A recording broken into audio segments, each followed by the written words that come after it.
Hi, where is Sabrina? And then the girl said, Sabrina doesn't live here. And I said, okay, well, where's Samantha? And Samantha doesn't live here. She lives in Halifax. And I was like, okay, well, who lives here? I got this piece of paper and it says you owe me money. No, we're the only ones that live here. We pay $4.25 and that's it. Or maybe they even paid lower back then. And the landlord always agreed to this. And I'm like now scared because I'm like, oh, what did I get myself into? What's up, guys? Jeff Weibel here, and I am at the very first property that I ever purchased. It's a triplex.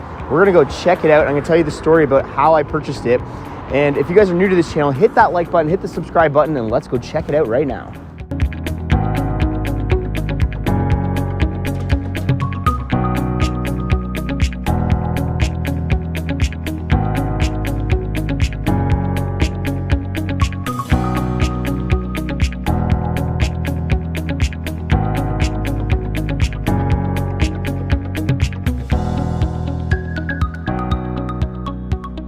All right, guys, so here's a bit of the story. So in 2012, I had just got back from Afghanistan as a soldier with the Canadian Armed Forces, and I needed a place to live. And, while we're overseas, I kind of pictured myself living in this penthouse and driving a BMW. But I got home, I knew one guy that was in investment properties. I started talking to him. He was an Army guy himself, and he had student rentals in the city.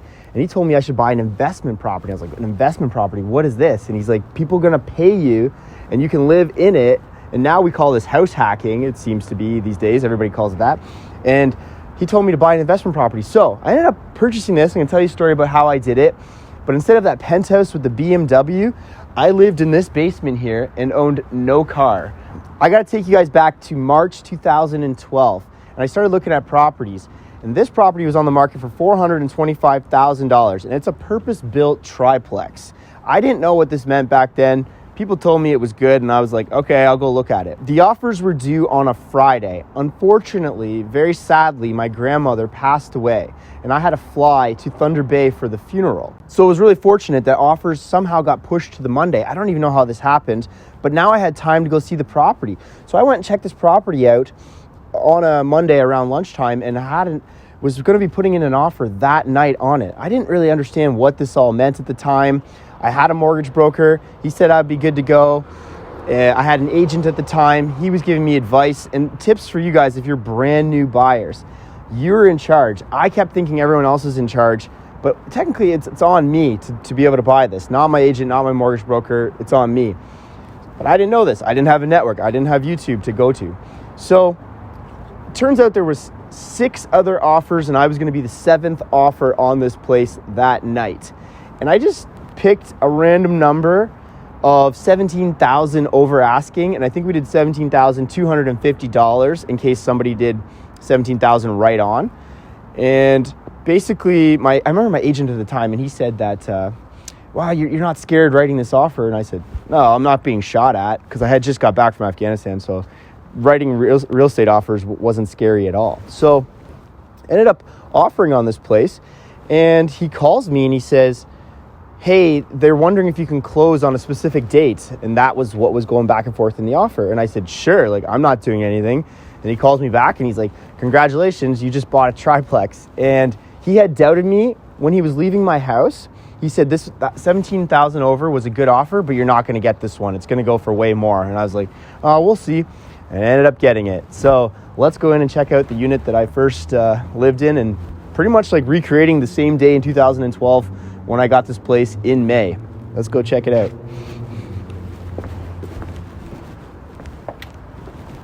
And this is where I live. Now, right where this CO2 detector is, this plug, I literally had a BlackBerry back in the day, and I came in here to this vacant apartment that I now own, and I remember plugging it into the ground, and I literally sat on the ground and just texted a few people saying that I bought a triplex, and nobody even really knew what that was at the time, because I didn't have real estate friends. I just had normal friends, not weirdo real estate people like us.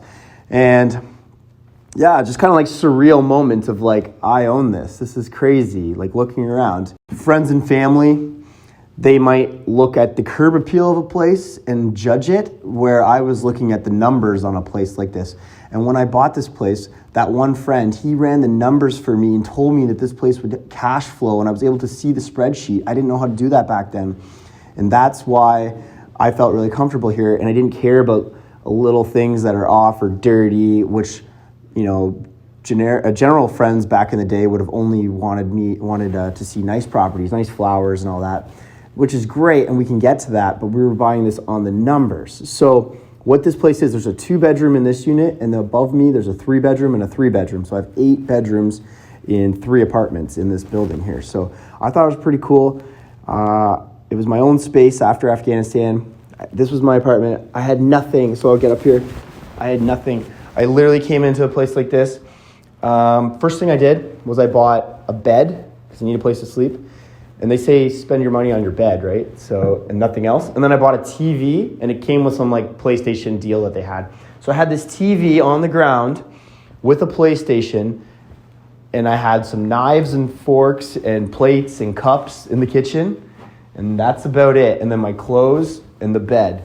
And then here, what I did was I had lawn chairs, like soccer game lawn chairs that I put out, and that's how I watched the TV. Because I didn't have any extra income coming in at the moment. I didn't want to go buy expensive couches and stuff like that. I just thought, you know what? I never really had this student life. I'm going to live like a student. So, definitely come a long way now, but like the lawn chairs were key. I think I had some weights on the ground, and that's about it. So weights, TV, lawn chair, kitchen, and yeah, let's go check it out here.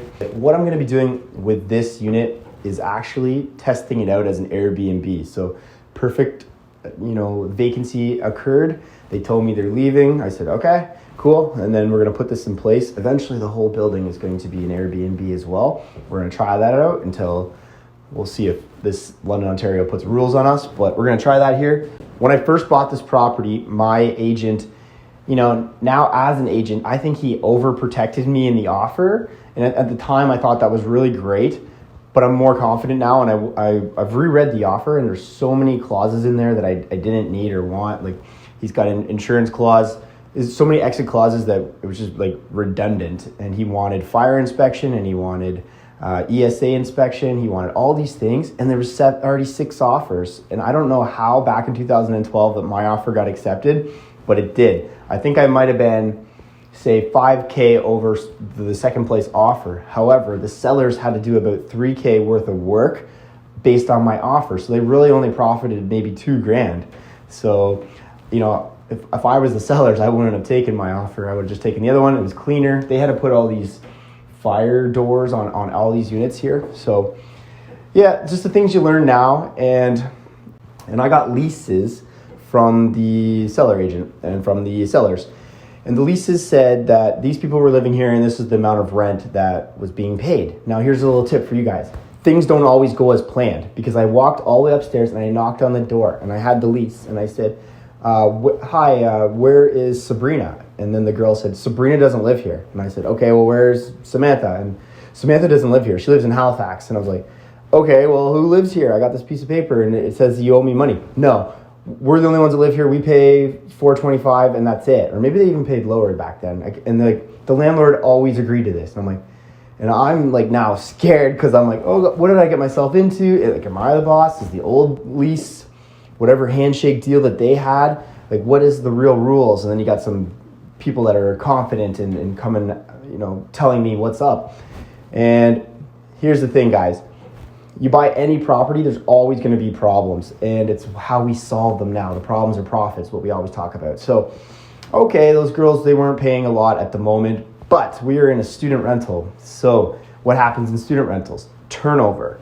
So I had them for about 90 days, and then they were leaving by the end of August. So then I had to get people for September.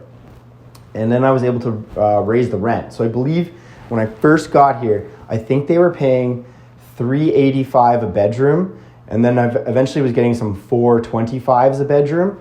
And now you fast forward all the way to end of 2019 now, we're getting $600 a bedroom in this place, if not a little bit more. No, we're getting $600 a bedroom, and I probably could get a little bit more. But now I'm going to try with Airbnb and see if I can get even more than the $600 per bedroom. We're not going to rent it out per bedroom on Airbnb, but we're gonna just see. So this 2-bedroom was up until last month was getting $1,200. Hopefully with Airbnb, I can make $1 more than $1,200, but we're gonna have to spend money today at 4 p.m. Furniture's coming in. They're gonna do another clean, steam carpet clean, and they're gonna start making this place look like an Airbnb. And since we're so close to downtown, I have a lot of faith in this one that it's gonna turn out well. So I'll check it out. We got the bathroom here. I need to clean it up a bit still, or have my cleaning staff come in and clean it. But decent, that's exactly how I bought it, so I didn't even have to do that renovation. I haven't done anything in this unit at all since 2012, except for yesterday we painted the unit, and that's it. I didn't even paint. This unit has just made me money over the times, and it's kept up its shape. I know my wife and I, we painted the bottom cabinets here at one point, but that was just like a Sunday little job while I lived here. We just kind of painted these, but they need another paint again, and that's all the same cabinetry when I bought it, so pretty cool. Apparently some landlord swag. Like, what is this? Like, I guess I own this now.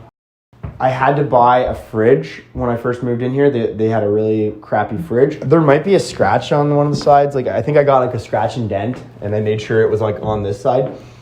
And this was like the end of the world for me because it cost like $600 out of my own pocket. Because back in 2012, I didn't know how to make money. I just thought Tim Ferriss, passive income, and you're just going to live off the cash flow. But then as soon as something breaks, it's cutting into your cash flow. So that was scary. Now I'm always creating other streams of income, buying more investment properties, being an agent, making commission now. And the student rental market has changed a little bit. Back then, you could just get away with these kitchens and it'd be fine. The students are getting a lot more pickier now. We need backsplashes here. We need an all new cabinetry. We need better countertops. We need granite, all this stuff. Now, the reason why it's easy to switch to Airbnb is I'm starting to furnish a lot of these places too. I want the beds to already be there. I want the living room to be already there, because this way students are just gonna come in, they're gonna bring their MacBook, their clothes, and they're there. They would treat it like an Airbnb anyway, so that's why it's gonna be easy to switch this over to Airbnb. Still smells like fresh paint, and the property's pretty good. You can see a car right here. We got, room for 6-7 cars if they're good parkers all around the property. But the biggest thing in student rentals, and which I'm hoping Airbnb cleans up with this, is garbage and parking. That's the only complaints you ever get. And the internet, if the internet's down. That is it. They don't complain about anything. The roof could be missing, but if the internet's working, they're happy. But parking is always an issue, and the problem is here, I own this land, but if somebody visits another property, and I'm sure you guys have all done it too. You go into an apartment building and you just quickly park for 10, 20, 1 hour in another parking spot. Well, then these tenants start texting me or texting my property manager about somebody's in their spot. And I can't police that. And the tow trucks, they won't tow on private property. I've tried. So you can put up all the scary signs that say we're going to tow your car, but it's not going to, they won't do it. So that's it. And then it's garbage. Since this is multifamily, the tenants can leave. They're in the common hallway and they can go outside. They feel if they throw a garbage bag onto the front lawn, it's not their problem anymore. They don't, but they literally will walk past garbage for days because they come into the multifamily part, they come into the common area part and lock their unit door. If their unit's clean, they're happy. The outside of it, well, that's somebody else's problem. And it is the landlord's problem, but it's just stuff that comes up. It's garbage, parking wars, and the internet. So I try to get the internet to be the best it can possibly be. It's what you want to spend your money on if you are a landlord, because these guys literally, they live by it. They do the Netflix, but then this is how they send in their assignments now. A couple years ago, I offered cable to the tenants here. I think there's one cable box still upstairs. This used to be a thing. People actually paid higher rent to me because cable was included. Now, if I say cable's included, they don't care because they're all just streaming on the Netflix and stuff like that. Occasionally, I get since the bill for the internet is for me. Occasionally, I get one of those nasty Canadian emails that say, this person's downloading Shrek 3 and it's illegal. And so they're obviously torrenting some videos, but I don't know. Comment down below. Let me know like how I should protect myself as a landlord on that. But yeah, it is what it is. So 2 bedrooms. This one's a little bit smaller, but does the trick. I like that we are in a basement, but you feel like here's the ground. So I never really felt too claustrophobic here at all, or like too sunk underground. So I love basements like this. Makes it great. When I purchased this property, I did get a home inspection. And now, like the things I know now, I would never have got a home inspection here because it's a purpose-built block. Like roofs are gonna go and boiler systems are gonna break and everything else is just little cosmetic and some electrical. I can't believe my offer was accepted with all these conditions back then, but maybe the market was different in 2012. I didn't have I didn't know it as well because I wasn't an agent. Now, as I know, I would have just bought this pretty much maybe with a financing condition if I didn't have hard money. But yeah, we asked for a lot and they actually agreed. So 2012 was a good year. So guys, what did you guys think? That was my very first rental property. I gave you guys a lot of information there. Be sure to ask me some questions down in the comment section. I will respond to every single one of you. And if you wanted the first glimpse of this, make sure you guys are following me on Instagram at Jeff Weibel. I post there every single day. And that's where I kind of got the idea to go shoot the video here today because I had done a little bit of tease on that. So thank you guys so much. Please stick around and watch some other videos and hit the like button, hit the subscribe button. Thank you guys.